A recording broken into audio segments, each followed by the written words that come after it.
Hello friends, welcome to Creative Medicine. In this lecture, we will learn about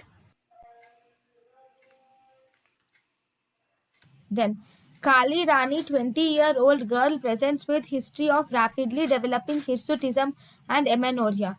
To establish the diagnosis, you would like to proceed with which of the following tests in the blood.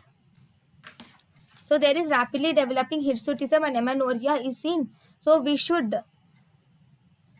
the following tests should be done? So in this we should test testosterone is the one which we test in polycystic ovarian disease. So this is the diagnosis is polycystic ovarian disease. Why? Because the patient there is 20-year-old girl with hirsutism and amenorrhea. So this is polycystic ovarian disease. Then in polycystic ovarian disease, the hirsutism is more common, and in hirsutism, it is better to give testosterone. We test for testosterone.